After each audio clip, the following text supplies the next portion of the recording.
अब बारिश के मौसम में अगर गर्मा गर्म स्पाइसी रसम के साथ सॉफ्ट और फ्लफी वड़ा मिल जाए तो मज़ा ही आ जाता है। तो बस आज हम बनाएंगे टोमेटो रसम, और इसका जो रसम पाउडर है ना उसे भी हम घर पे ही बनाएंगे, और साथ ही सटीक तरीके से बताऊंगी कैसे वड़ा बनाना है, बाहर से क्रिस्पी और अंदर से सॉफ्ट। चलिए शुरू करते हैं। तो इसके लिए सबसे पहले बनाएंगे होममेड रसम पाउडर। तो ये देखिए यहाँ पे मैंने लिया है 12 से 15 सूखी लाल मिर्चें। आप चाहे तो बेडकी ले लीजिए या फिर कश्मीरी ले लीजिए। इनको पैन में ड्राई रोस्ट कर लेंगे। आप चाहे तो सिर्फ तीखी वाली भी यूज़ कर सकते हैं। इनको ना लो मीडियम फ्लेम पे रोस्ट करना है 5 से 6 मिनट के लिए, ताकि थोड़ी सी भुन जाए, क्रंची हो जाए तो पीसने में आसानी होगी। तो ये देखिए हो गए, बहुत ज़्यादा डार्क नहीं करना है। इनको निकाल देंगे और ठंडा होने देंगे कम्प्लीटली। अब इसी पैन में डाल रही हूँ बस 2 टीस्पून घी। आप चाहे तो नारियल का तेल भी डाल सकते हैं। इसमें मैं डाल रही हूँ 1 टेबलस्पून चना दाल, 1 टेबलस्पून तुअर दाल। इनको भी फ्राई कर लेंगे लो फ्लेम पे 2 मिनट के लिए।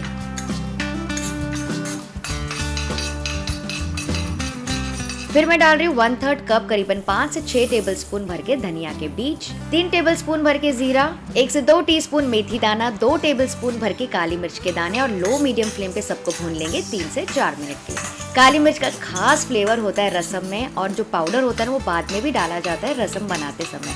फिर मैं डाल रही हूँ आधा टीस्पून हींग, 20 से 25 करी पत्ता, 1/4 टीस्पून हल्दी पाउडर। इन सारे चीजों को फिर से 2 मिनट के लिए और भून लेंगे।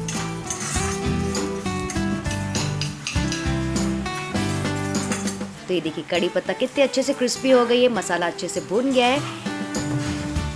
इसको निकाल देंगे प्लेट में, और इस मसाले को ना कम्प्लीटली ठंडा होने देंगे पिसने से पहले। तो ये ठंडा हो गया, इसको ट्रांसफर कर रही हूँ ब्लेंडर में और अच्छे से मिक्स कर लेंगे।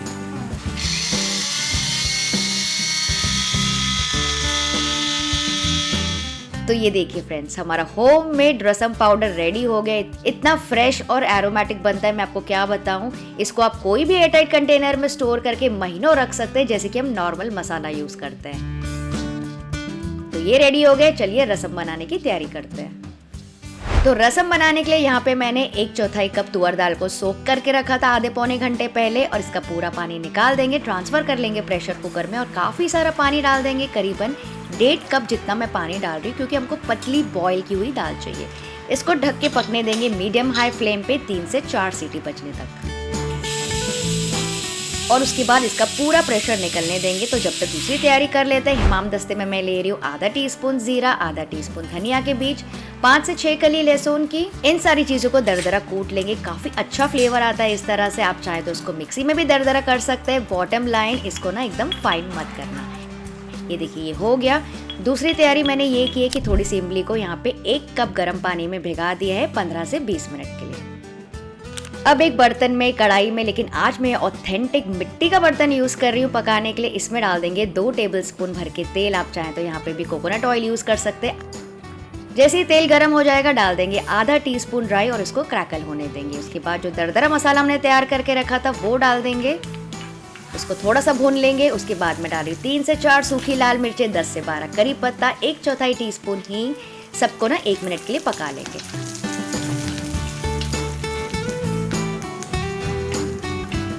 और अब मैं इसमें डाल रही हूँ 2 बड़े टमाटर इस तरह से बारीक कटे हुए, और ताकि टमाटर जल्दी पक जाए आधा टीस्पून नमक भी डाल रही हूँ। और ये देखिए साथ ही मैं डाल रही हूँ धनिया की डंडियाँ बारीक कटी हुई। इसका बहुत ही बढ़िया फ्लेवर आता है, एकदम फ्रेश आता है।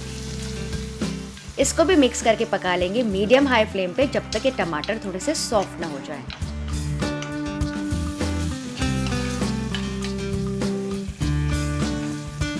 ये देखिए टमाटर थोड़े से सॉफ्ट और मशी हो गए।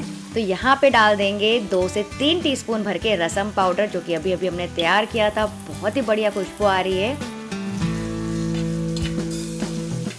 और साथ ही जो कि इमली हमने भिगा के रखा था ना, इसको आप चाहे तो हाथों से मैश कर लीजिए या फिर मिक्सी में चला के इसका पल्प निकाल लीजिए। तो ये देखिए इसका मैंने आधा कप इमली का पानी निकाल दिया, वो इसमें ऐड कर लेंगे और इसको मिक्स करके पकाएंगे।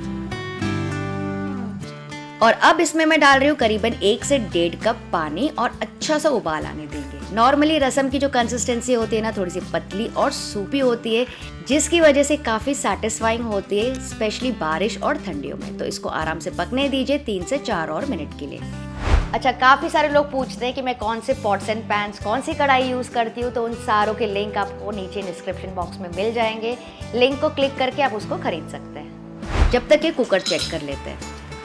तो ये देखिए दाल अच्छे से बॉईल हो गई है। ये देखिए इसको ना कम्प्लीटली मैश कर लीजिए। आप चाहे तो मंजड़ा यूज़ कर सकते हैं या फिर विस्क यूज़ कर लीजिए।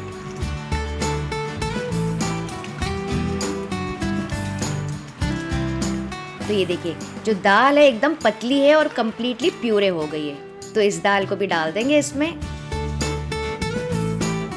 और साथ ही मैं डाल रही हूँ 1 से 2 छोटे टुकड़े गुड़ के, ताकि सारी खटास बैलेंस हो जाए। और अच्छे से मिक्स करके पकाएंगे। अच्छा सा उबाल आने देंगे इसमें, और एक बार उबाल आ जाएगा तो इसको रख देंगे मीडियम फ्लेम पे और पकने देंगे आराम से 5 से 6 और मिनट के लिए। अगर आपको पानी डालने की और ज़रूरत पड़े तो आप कभी भी एडजस्ट कर सकते हैं।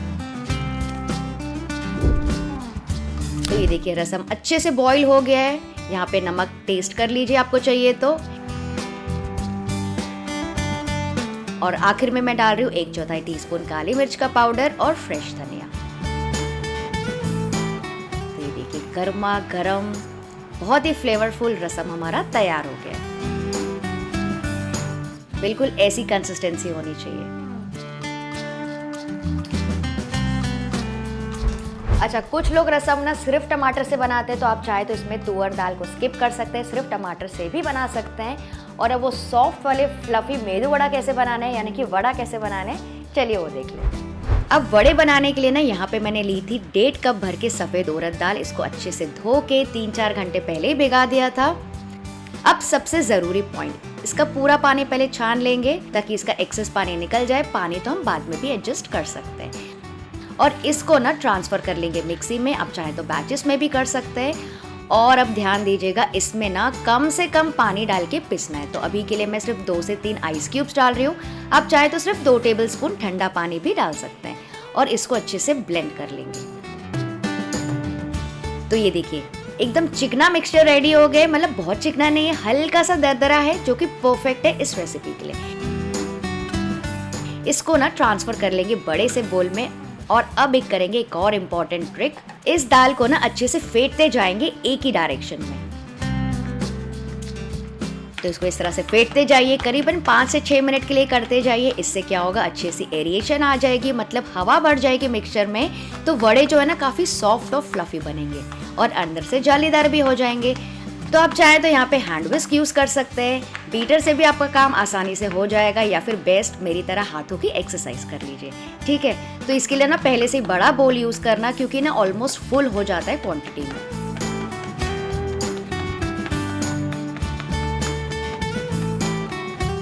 तो अब देख सकते हैं आप ये डिफरेंस। पहले दाल कैसी थी, पीली डेंस, और अभी देखिए एकदम लाइट एरी वाइटिश क्रीमी टेक्सचर आ गया। बिल्कुल फ्लफी सी हो गई है। बिल्कुल ऐसा ही टेक्सचर होना चाहिए। और अपने हाथों से ना इस तरह से इसे ड्रॉप करके देखेंगे तो तुरंत से नहीं गिर रही है, मतलब कि मिक्सचर परफेक्ट है। और एक टेस्ट आप कर सकते हैं, छोटा सा मिक्सचर पानी के बोल में डाल के चेक कर लीजिए। ये देखिए ऊपर ही फ्लोट हो रहा है और काफ़ी लाइट कॉटन जैसा बॉल है, मतलब कि परफेक्ट है। अगर ऐसा ना हो तो थोड़ी देर और फेंट लीजिए।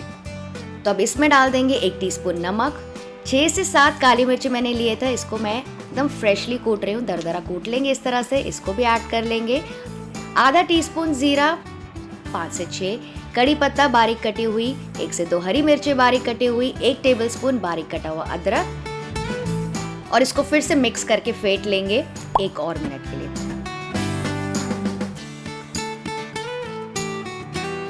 तो ये देखिए वड़ा का बैटर तो रेडी हो गया है। तेल भी यहाँ पे मैंने गरम करने के लिए रख दिया है मीडियम हाई फ्लेम पे।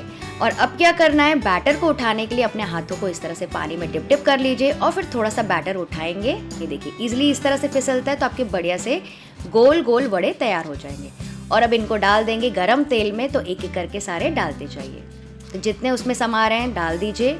बहुत ज़्यादा भी नहीं डालना है, क्योंकि ना थोड़े से फूल जाते हैं। और पूरे डालने के बाद ना तुरंत से इसके ऊपर तेल डालते जाएंगे, नॉर्मली जैसे हम पूरी के लिए करते हैं। तो ये देखिए अब अच्छे से सेट हो गए। तो गैस का फ्लेम हम कर देंगे मीडियम। हाई फ्लेम पे बिल्कुल नहीं तलना है, वरना ऊपर से डार्क हो जाएंगे, अंदर से कच्चे रह जाएंगे। और लो फ्लेम पे तो आपको पता ही है कि काफ़ी सारा तेल एब्जॉर्ब कर लेते हैं। और ये देखिए जो वड़ा है ना अपनी जगह पे अपने आप ही घूम रहा है, इसे रोल हो रहा है, मतलब कि जो आटा है ना आपने एकदम परफेक्ट फेंटा है। तो इनको बढ़िया से गोल्डन ब्राउन होने देंगे मीडियम फ्लेम पे। तो नॉर्मली आप अपने घर पे कैसे वड़ा बनाते हैं, ऐसे गोल वाले वड़ा बनाते हैं या फिर डोनट शेप के छेदे वाले वड़ा बनाते हैं, मुझे कमेंट करके ज़रूर बताइएगा। और एक बात बताइएगा कि आप उड़द दाल से बनाते हैं कि उड़द दाल और मूंग दाल मिक्स बनाते हैं। तो ये देखिए बढ़िया सा गोल्डन ब्राउन कलर आ गया, काफ़ी क्रंची भी दिख रहे हैं, तो इनको निकाल देंगे और इसी तरह से ना पूरा बैच फ्राई कर लीजिए।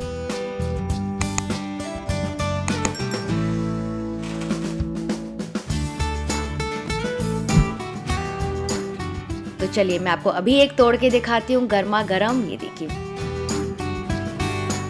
बाहर से कुरकुरा, अंदर से फ्लफी और सॉफ्ट, और अंदर से ना एकदम अच्छे से पका हुआ है, बिल्कुल भी कड़क नहीं है सेंटर। इसको आप ऐसे भी इंजॉय कर सकते हैं चटनी के साथ। तो चलिए हम तो खाएंगे रसम के साथ। 3 से 4 वड़ा ले लीजिए, इसको डाल देंगे बोल में, ऊपर से डाल देंगे गर्मा गर्म रसम। लग रहा है ना कमाल का। आपको ना इतनी पसंद आने वाली ये ट्राइड एंड टेस्टेड रेसिपी कि हर वीकेंड आप इसे ज़रूर ट्राई करेंगे। तो चलिए खा के देखते हैं।